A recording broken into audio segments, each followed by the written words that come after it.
partial differentiation of u with respect to y.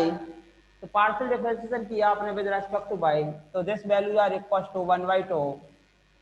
देखिए भाई यहाँ से एक cos x cos hyperbolic y, ये होगा माइनस का cos हाइपरबोलिक y, और ये होगा minus into minus minus minus plus sine hyperbolic y। तो cos हाइपरबोलिक y प्लस के साइन हाइपरबोलिक y, और यहाँ से जो वैल्यू आएगी आपकी निकल के माइनस का cos हाइपरबोलिक y का स्क्वायर, और यहाँ से ये वैल्यू आएगी minus minus into minus plus sine hyperbolic y का स्क्वायर, साइन हाइपरबोलिक y का स्क्वायर। वैल्यू ऑफ दिस, अब ये cos हाइपरबोलिक y का स्क्वायर साइन हाइपरबोलिक y का स्क्वायर, अब देखो cos x into cos hyperbolic y minus sine x into sine hyperbolic y, ये भी आपका हो जाएगा किसमें भाई, प्लस में। तो मल्टीप्लाई कीजिए भाई, तो del u over del y हो जाएगा आपका माइनस का 1 plus sine x sine hyperbolic y plus cos x cos hyperbolic y upon cos x minus cos hyperbolic y का whole square, cos x upon cos hyperbolic y का whole square. देखिए minus sine x और minus का sine hyperbolic y, तो ये तो हो जाएगा आपका प्लस का sine x sine hyperbolic y, फिर cos हाइपरबोलिक y माइनस का प्लस का cos x, तो cos x cos hyperbolic y, ये आ रहा माइनस का cos हाइपरबोलिक का स्क्वायर और minus minus plus sine hyperbolic का स्क्वायर, माइनस है जी कॉमन, cos हाइपरबोलिक y का square plus sine hyperbolic y का स्क्वायर इक्वल टू होता है आपका 1, तो इसकी वैल्यू रख देंगे 1, तो यहाँ से आपका ये वैल्यू जो है आपकी इसके इक्वल आ जाएगी। इसको किसके इक्वल मानोगे भाई, psi x y, psi x y. Let equation number 4, value of this equal to psi x y, value of this equal to psi x y. Now first you find the value of capital U, and after this you find the value of del U over del x and del U over del y. This is equal to phi x y, this is equal to psi x y. Now by Mills-Thomson method.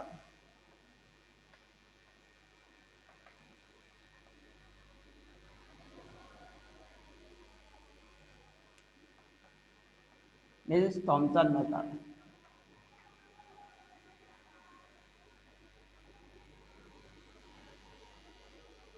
Capital FZ equals to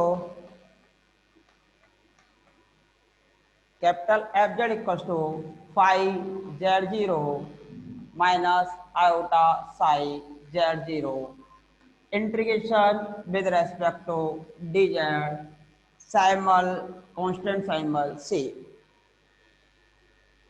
constant symbol c। तो देखिए भाई integration of this x के स्थान पे z and y के स्थान पे 0 replace कीजिए भाई, 1/2 तो अपॉन में आ ही रहा है भाई 1/2, तो y cos hyperbolic 0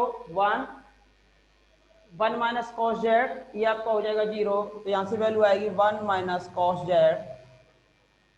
upon cos z minus 1 का whole square, cos z minus 1 का होल स्क्वायर इंटू dz माइनस का आयोटा, और अपॉन में आपका कितना चल रहा है भाई 2, ऐसे यहाँ पे भी आपका आएगा 2।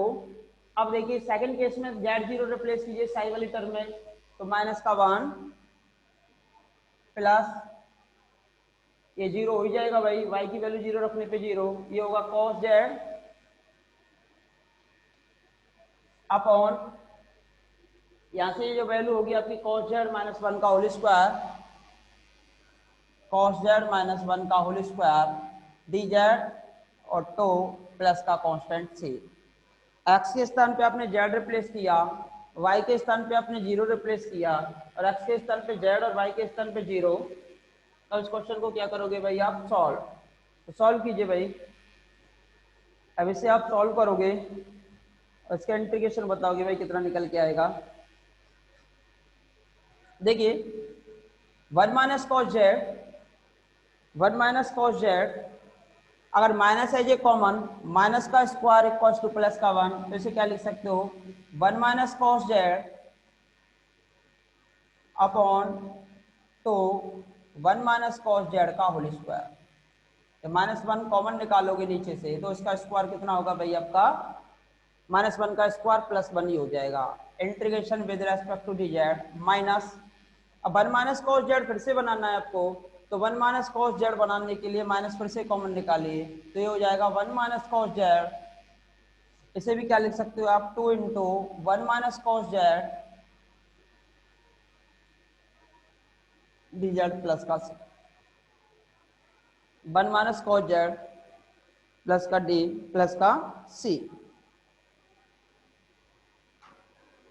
देखिए यहाँ से आपने माइनस कॉमन निकाला, ऊपर से नीचे से भी माइनस कॉमन निकाला, बट माइनस का स्क्वायर नीचे तो प्लस होगा, लेकिन यहाँ से माइनस कॉमन निकालेंगे तो माइनस माइनस आपका क्या हो जाएगा प्लस, तो ये हो जाएगा आपका माइनस कॉमन निकालने पर प्लस का 1, ये माइनस का कॉस जेड। अब दोनों को डिवाइड कीजिए भाई, तो यहाँ से आपको बचेगा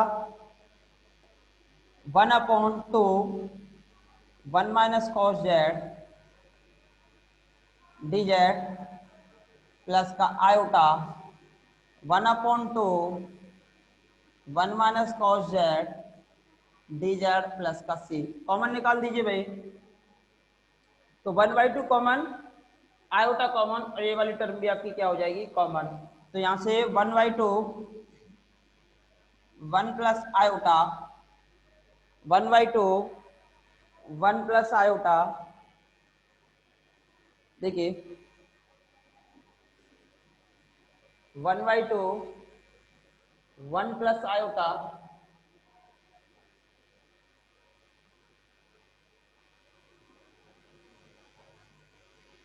देखिए भाई value capital F Z equal to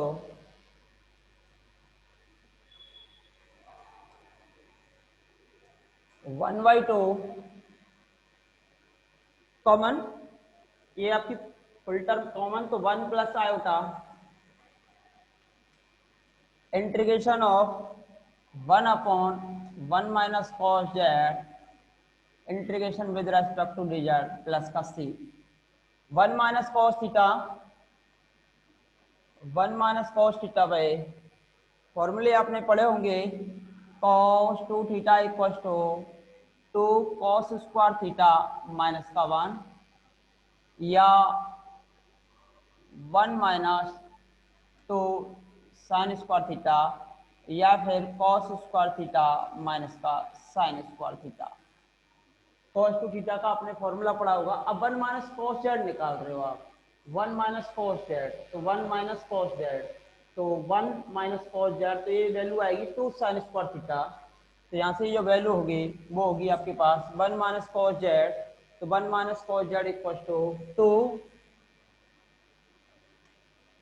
sign square Z/2 into D Z plus का सी, तो साइन स्क्वायर Z/2 तो साइन स्क्वायर Z/2 प्लस का सी,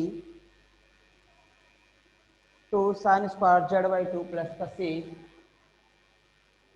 इंटीग्रेट दिस टर्म, तो 1 प्लस आयोटा 2 इंटू 2 4, ऊपर रिप्लेस कीजिए भाई, ये हो जाएगा आपका cosec square Z/2 D Z plus का सी।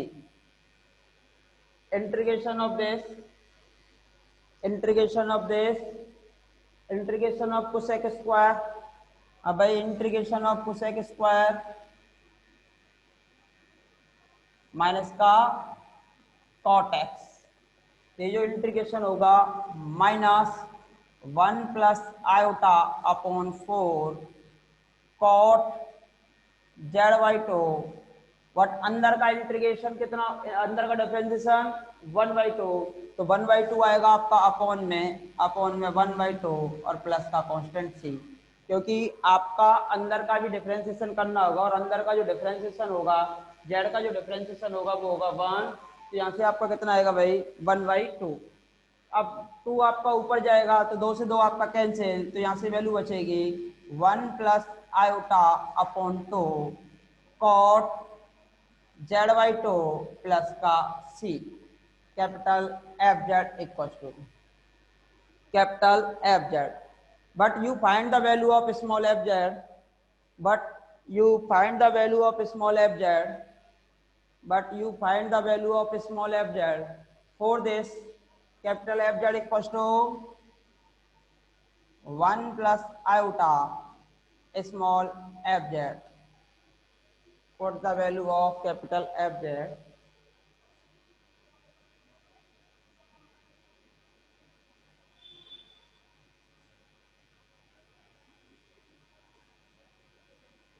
One plus iota small fz. Equation number third जो भी है, देन रिप्लेस कीजिए भाई, वैल्यू को रिप्लेस कीजिए यहां से। देखिए भाई, वैल्यू रिप्लेस करोगे आप,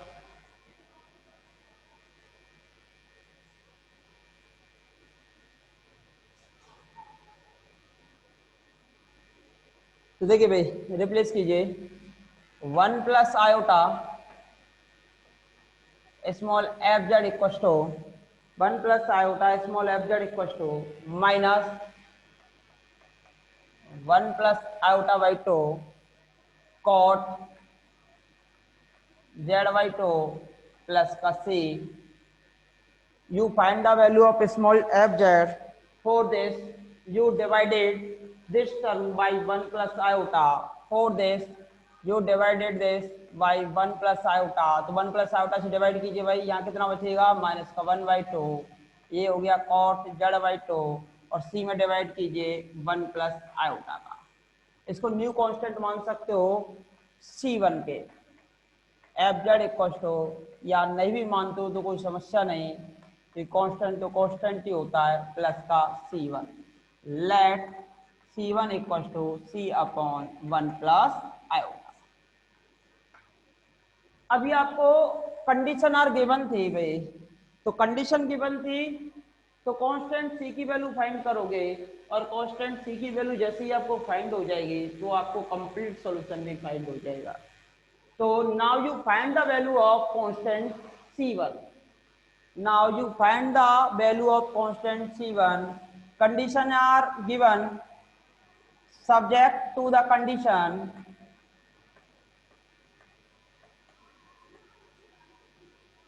Subject to the condition is f pi by 2 equals to 0.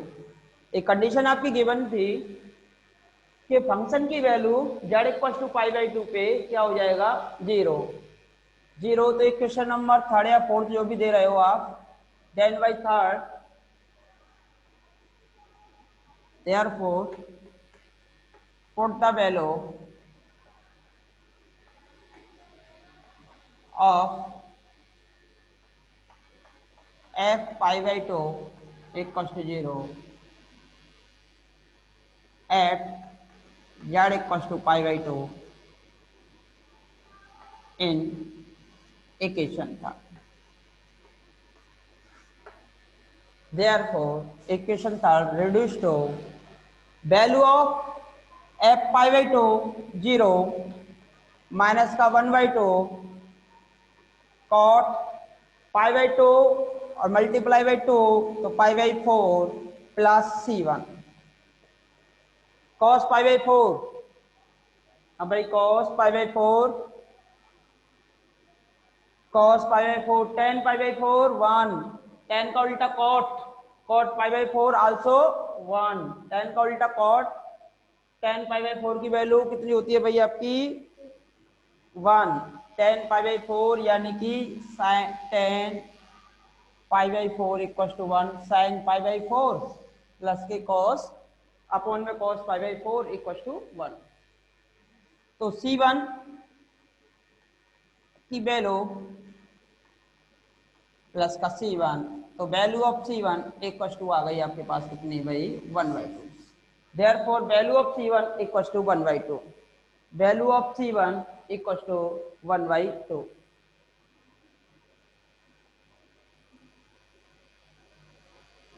सही बात है भाई। Value of C1 equal to 1/2, value of C1 equal to 1/2, replace this value in equation third, then by third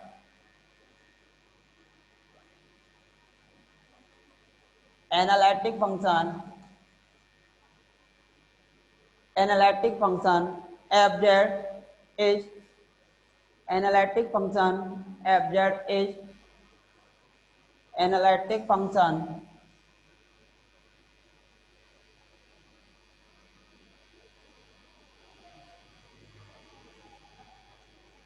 f z is, f z analytic function is f z equals to, small f z equals to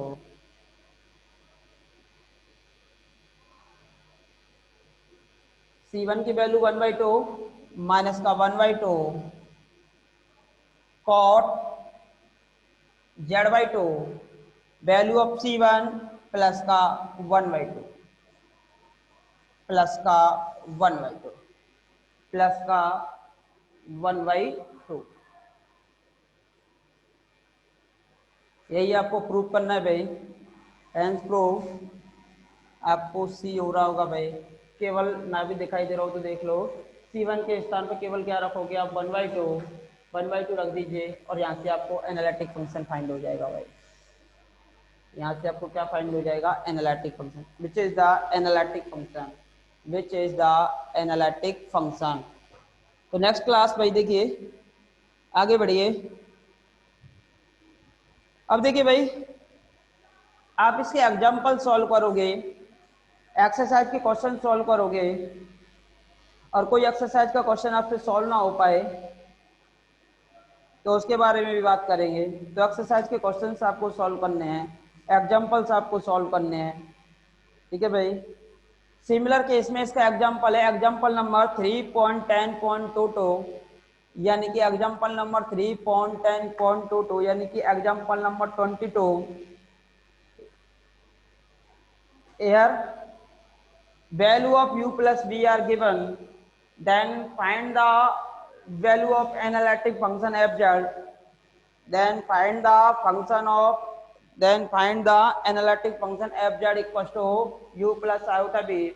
तो आप सबसे पहले u plus iota b को बनाने के लिए u plus b को v के इक्वल मानोगे, नेक्स्ट थॉमसन मेथड अप्लाई करोगे और आप fz की वैल्यू क्या करोगे भाई, फाइंड करोगे। तो इस प्रकार आप fz की वैल्यू निकालोगे। तो देखिए भाई, नेक्स्ट क्वेश्चन आप कर सकते हो, क्यों, क्योंकि आप समझदार हो। अब देखिए, आप एक्सरसाइज के क्वेश्चन देख सकते हो भाई, एक्सरसाइज के क्वेश्चंस भी इजी हैं, जैसे कि question number 16 are given, question number 16 are given, exercise के क्वेश्चंस आप सॉल्व करोगे। तो देखिए भाई, question number 16, question number 16,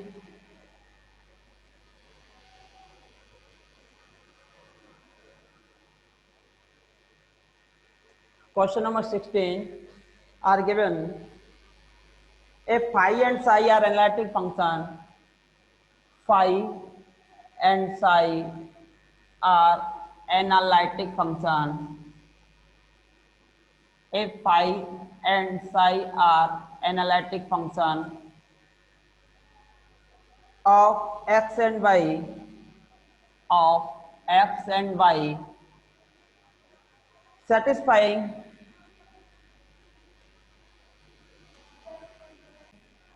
question number 16 are given, satisfying Laplace equation, Laplace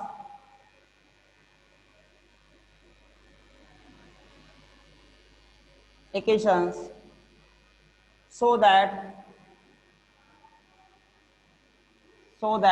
s plus iota t is analytic, is analytic,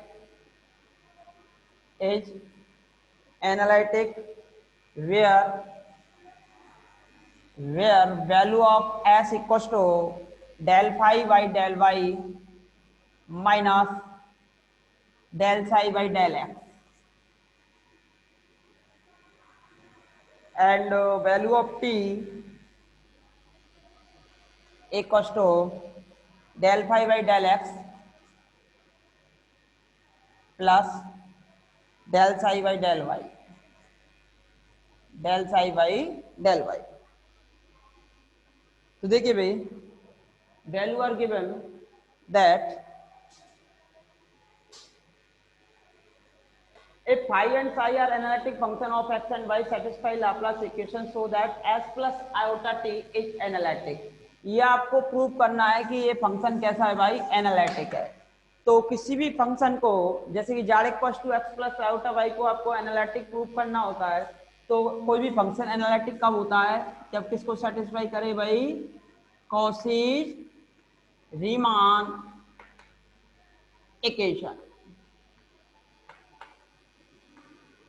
if it is satisfy Cauchy Riemann equation, ये अगर आपका Cauchy Riemann equation को satisfy करेगा, ये अगर आपका Cauchy Riemann equation को satisfy करेगा, तो ये आपका क्या हो जाएगा भाई, एनालिटिक हो जाएगा। ये आपका क्या हो जाएगा, एनालिटिक। और फर्स्ट पार्शियल डेरिवेटिव इसके कंटिन्यूअस होने चाहिए, और फर्स्ट पार्शियल डेरिवेटिव कंटिन्यूअस कब होंगे। अब कंडीशन क्या गिवन है आपको, देखो 16 में condition are given phi and psi are analytic function of x and y satisfying Laplace equation। तो देखिए भाई, phi and psi satisfying Laplace equation, therefore हाँ जी, del square phi over del x square plus del square phi over del y square equals to 0। So this implies del square phi over del x square equals to del square phi over del y square minus equation number first। And psi also satisfy Laplace equation, so del square psi over del x square plus del square psi over del y square equals to 0। So this implies del square psi over del x square minus del square psi over del y square। Equation number 2। अब दो condition के बने तो दोनों condition का आपको use तो करना ही है भाई। अब यूज कैसे करोगे, अब आपको शो करना है कि s plus iota t where s are given and value of t is given. अब आपको प्रूव करना है कि s और t कॉची रीमान इक्वेशंस को सेटिस्फाई करेंगे। s और t जैसे ही कॉची रीमान इक्वेशंस को सेटिस्फाई करेंगे, कॉची रीमान इक्वेशंस आपकी सेटिस्फाई होनी चाहिए, और साथ ही इसके फर्स्ट पार्शियल डेरिवेटिव आपके क्या होने चाहिए, कंटिन्यूअस होने चाहिए। तो फर्स्ट पार्शियल डेरिवेटिव आपके कंटिन्यूअस हैं और कॉची रीमान इक्वेशन को सेटिस्फाई कर देगा, तो s प्लस आयोटा टी आपका क्या हो जाएगा, एनालिटिक हो जाएगा। तो for this we check analytic of s plus iota t. Now we check first partial derivative with respect to x, with respect to y, with respect to x and with respect to y। So now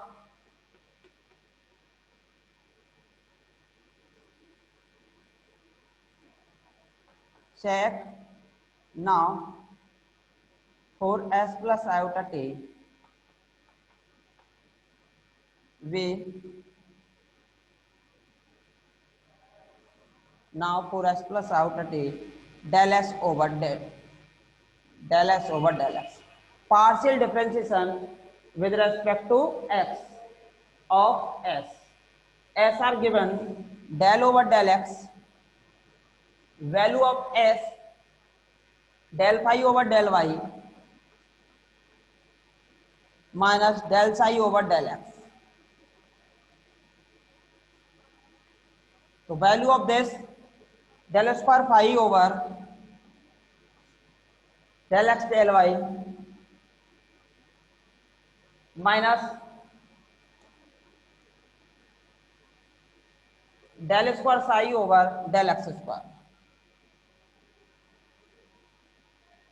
but this values are equal to this and this values are equal to this। equation number 3rd। also you find the value of del s over del y also you find the value of del s over del y and you find the value of del t over del x and del t over del y। तो चारों values आप निकालोगे। इसी प्रकार आप कौन कौन सी value find करोगे भाई? आप नेक्स्ट वैल्यू निकालोगे आप del S over del Y, निकालोगे del T over del X and del T over del Y. फिर कौशी रीमान इक्वेशन सेटिस्फाई कराओगे और ये आपके लाप्लास इक्वेशन को सेटिस्फाई कर रहे थे, इसके first partial derivative also exit, तो वो इसके भी पार्शियल डेरिवेटिव आपके एग्जिट कर जाएंगे और आपकी नेसेसरी और सफिशिएंट कंडीशन दोनों सेटिस्फाई हो जाएंगी फॉर एनालिटिक फंक्शन के लिए। तो आपका ये जो फंक्शन है वो कैसा हो जाएगा? एनालिटिक हो जाएगा। तो अब आपको काम करना है घर पे, ऐसे del S over del Y निकालोगे, del T over del X निकालोगे, del T over del Y निकालोगे, चारों को इक्वल प्रूव करोगे इन कंडीशनों का उपयोग करके। अभी दो दो बार पार्शियल डेरिवेटिव हो रहे हैं तो इनका भी हमारे पास second time partial derivative exit करेगा। कॉची रीमान इक्वेशन को सेटिस्फाई करेंगे, फर्स्ट पार्शियल डेरिवेटिव कंटिन्यूअस है तो definitely S plus iota T आपका कैसा फंक्शन हो जाएगा? एनालिटिक फंक्शन हो जाएगा। तो इस प्रकार आप एनालिटिक फंक्शन को चेक कर सकते हो। तो नेक्स्ट क्लास होगी हमारी कल और नेक्स्ट क्लास में हम नेक्स्ट चैप्टर स्टार्ट करेंगे और तब तक के लिए आपको धन्यवाद, नमस्कार, कल मिलते हैं।